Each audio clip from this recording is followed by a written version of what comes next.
Halo semuanya, kembali lagi dengan saya Muhammad Karir di channel FTShare. Di video kali ini kita akan membahas seputar overhead camshaft yang merupakan sistem katup pada mesin yang terbagi menjadi dua tipe, yaitu SOHC dan juga DOHC. Sebenarnya sih kita udah pernah membahas tentang kedua konfigurasi sistem katup ini, SOHC dan juga DOHC tadi. Tapi berhubungan di antara kawan-kawan banyak banget yang ngasih kita masukan, kritik dan juga saran, jadi kita putusin aja untuk remake ulang videonya. Dan untuk kawan-kawan yang belum nonton video sebelumnya, kalian nggak perlu ragu untuk berdiskusi di kolom komentar di bawah. Karena kita juga di sini masih sama-sama belajar. Dan tentunya dengan komunikasi yang baik bisa membangun channel ini ke arah yang lebih baik lagi ke depannya. Oke, tanpa berlama-lama, sekarang kita langsung masuk aja ke pembahasan mengenai SOHC versus DOHC.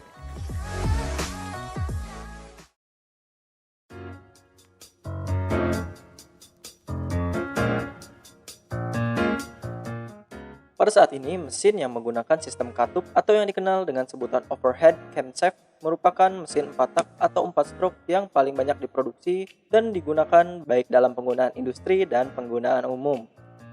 Di mana overhead camshaft ini diposisikan pada cylinder head, tepatnya di atas combustion chamber.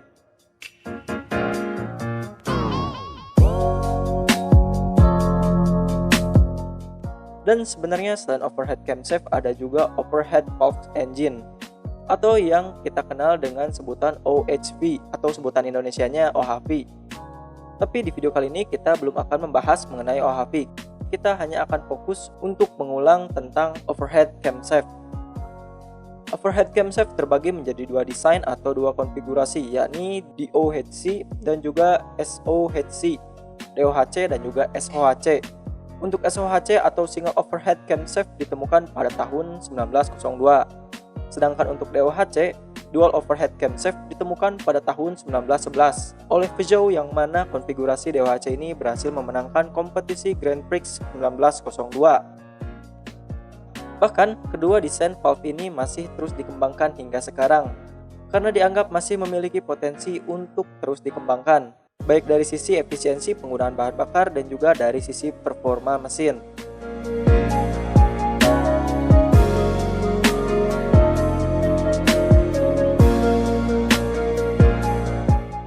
Sekarang kita bahas dari SOHC terlebih dahulu. Sesuai dengan namanya, SOHC atau Single Overhead Camshaft hanya menggunakan satu buah camshaft yang terhubung dengan crankshaft melalui sebuah timing chain atau timing belt, di mana camshaft ini bertugas untuk mengendalikan rocker arm yang menghubungkan antara camshaft dan juga valve atau katup masuk dan katup buang pada mesin. Dan jika dibandingkan dengan konfigurasi DOHC, mesin SOHC standar yang belum mendapatkan upgrade memiliki jumlah komponen dan moving part yang lebih sedikit, terutama pada bagian valve dan juga pada bagian camshaft. Hal inilah yang menjadikan mesin berkonfigurasi SOHC memiliki biaya maintenance dan juga biaya assembly yang lebih rendah. Dan jika kita lihat dari jumlah valve yang lebih sedikit dan lebih kecil menjadikan input bahan bakar dan juga udara menuju dapur pacu menjadi lebih sedikit dan lebih padat. Yang artinya mesin dengan konfigurasi SOHC memiliki tingkat efisiensi penggunaan bahan bakar berbanding daya atau power yang lebih baik jika dibandingkan dengan mesin DOHC. Selain itu, mesin SOHC memiliki bobot yang ringan dan juga torsi pada RPM rendah yang lebih baik, yang menjadikan mesin ini sangat cocok dipasangkan pada kendaraan daily drive. Namun, seperti yang kita tahu, SOHC standar hanya memiliki satu buah katup masuk dan juga satu buah katup buang, yang menyebabkan suplai udara dan juga bahan bakar yang masuk tidak maksimal. Begitu juga dengan saluran buang. Karena hal inilah, maka daya dan juga rev maksimal dari mesin SOHC standar tidak setinggi mesin dengan sistem katup DOHC.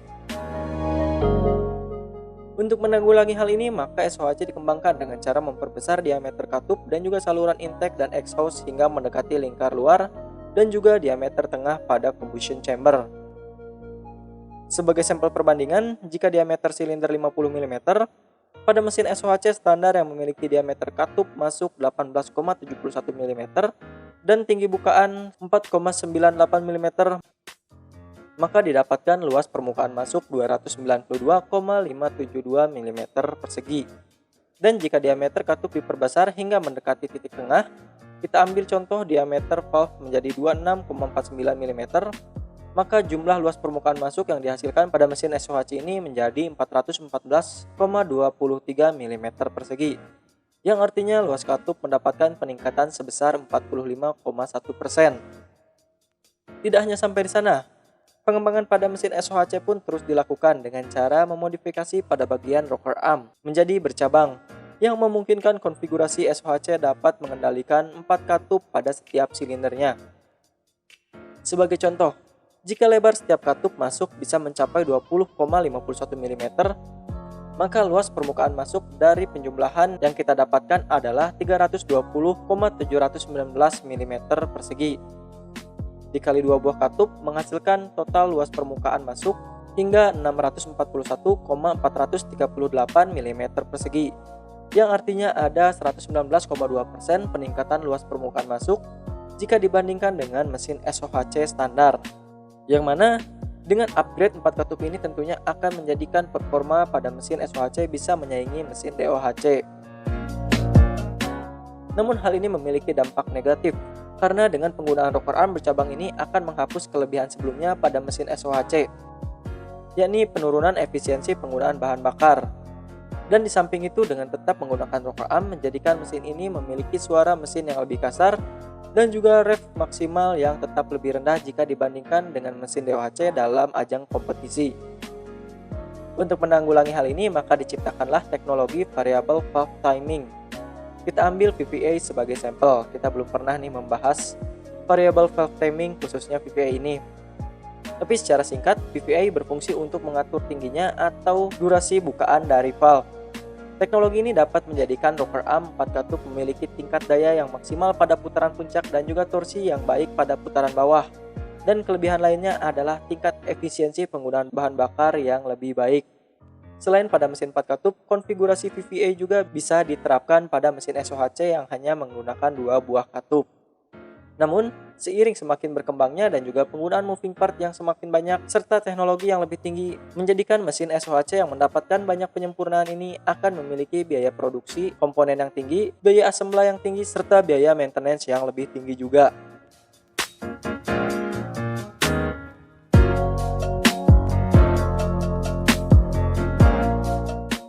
Sekarang kita masuk ke DOHC. Sesuai dengan namanya, DOHC menggunakan 2 buah camshaft yang digerakkan oleh timing chain yang terhubung dengan crankshaft, sama halnya dengan mesin SOHC. Pada mesin DOHC standar, camshaft secara langsung menggerakkan katup atau valve tanpa rocker arm seperti halnya pada mesin SOHC. Dengan penggunaan 2 buah camshaft yang secara langsung terhubung dengan 2 buah valve pada setiap camshaftnya, memungkinkan input udara beserta bahan bakar dapat disuplai lebih banyak ke dalam dapur pacu jika dibandingkan dengan mesin SOHC standar. Selain itu juga konfigurasi ini tentunya meningkatkan respon pada katup atau klep atau valve. Penggunaan 2 camshaft inilah yang dapat menjadikan mesin DOHC memiliki power yang lebih besar pada putaran menengah ke atas. Di samping itu, karena respon valve yang lebih baik, menjadikan mesin ini memiliki rev maksimal yang lebih tinggi jika dibandingkan dengan mesin SOHC, di mana pada mesin yang menggunakan sistem katup DOHC bisa mencapai rev maksimal hingga 13.000 rpm, bahkan lebih seiring perkembangan teknologi. Karena itu, pada kendaraan-kendaraan yang memiliki kapasitas besar yang mengincar performa, mayoritas disematkan mesin yang memiliki konfigurasi katup DOHC. Namun, dengan daya yang dihasilkan mesin ini menjadikan konfigurasi mesin DOHC memiliki efisiensi konsumsi BBM yang lebih rendah jika dibandingkan mesin SOHC. Ditambah, penggunaan per yang lebih banyak dan lebih keras untuk mendapatkan max RPM yang tinggi menjadikan mesin dengan katup DOHC membutuhkan lebih banyak daya untuk menyelesaikan setiap siklus powernya, yakni siklus hisap, kompresi, ledak, dan buang. Dan karena kebutuhan daya yang lebih banyak untuk menghasilkan siklus daya pada mesin DOHC, menjadikan mayoritas mesin DOHC memiliki akselerasi yang lebih lambat jika dibandingkan dengan mesin dengan konfigurasi SOHC. Hal inilah yang menjadi alasan mesin DOHC lebih banyak diaplikasikan pada kendaraan-kendaraan yang memiliki kapasitas mesin yang besar, yang mana kendaraan-kendaraan ini didesain untuk bekerja pada RPM tinggi. Untuk perihal variable valve timing, karena banyak banget kemarin teman-teman yang bahas mengenai VVA yang bisa diaplikasikan di mesin SOHC, Pada dasarnya teknologi ini juga bisa disematkan pada mesin DOHC. Contohnya seperti VTEC dari Honda dan juga VVT yang digunakan oleh Volkswagen, Toyota, Isuzu, dan lain-lainnya. Dan juga masih banyak lagi tipe-tipe dari variabel valve timing lainnya. Untuk kesimpulan, pada dasarnya kedua konfigurasi ini memiliki kelebihan dan kekurangannya masing-masing. Yang mana kelebihan dan kekurangan ini akan menjadi poin penting untuk memilih kendaraan yang sesuai dengan kebutuhan kita. Dan sebenarnya untuk kalian yang sering bilang SOHC bisa lebih baik atau DOHC bisa lebih baik, itu sebenarnya nggak juga salah. Karena dengan melakukan beberapa upgrade dapat merubah karakteristik setiap kendaraan. Namun hal tersebut akan menjadikan keunggulan utama pada setiap konfigurasi katup menjadi berubah. Atau kata Agan Gargarbat bilang menyanyiakan potensi utama dari setiap konfigurasi. Karena pada dasarnya menurut kita pribadi, kendaraan yang baik itu adalah kendaraan dengan biaya produksi yang serendah-rendahnya, namun dapat mengakomodasi atau memenuhi kebutuhan kita secara maksimal. Baik untuk kalian yang bergerak pada ajang kompetisi atau kawan-kawan yang mencari kendaraan untuk penggunaan harian dan hobi. Dan tentunya dengan biaya produksi yang serendah-rendahnya serta penggunaan moving part yang diminimalisir sesuai kebutuhan dasar mesin dan juga customer dapat meningkatkan durabilitas kendaraan. Dan tentunya meminimalisir kerusakan serta biaya maintenance. Jadi, inti kesimpulannya yang mana yang lebih baik antara SOHC dan juga DOHC, kawan-kawan bisa putuskan dari perspektif kalian masing-masing. Nah, itu dia informasi yang bisa kita berikan di video kali ini mengenai konfigurasi katup SOHC dan juga katup DOHC. Yang mana seperti yang kita bahas tadi, kedua sistem katup ini memiliki kekurangan dan kelebihannya masing-masing yang harus disesuaikan dengan kebutuhan kita sendiri. Oke, mungkin sekian untuk video kali ini. Jika kalian ingin memberikan kritik dan juga saran, jangan ragu tulis di kolom komentar di bawah. Begitu juga untuk kalian yang ingin bertanya. Jangan lupa tekan tombol subscribe dan loncengnya supaya kalian nggak ketinggalan notifikasi terbaru setiap kita upload video. Saya Muhammad Karim undur diri, see you in the next video, and thanks for watching.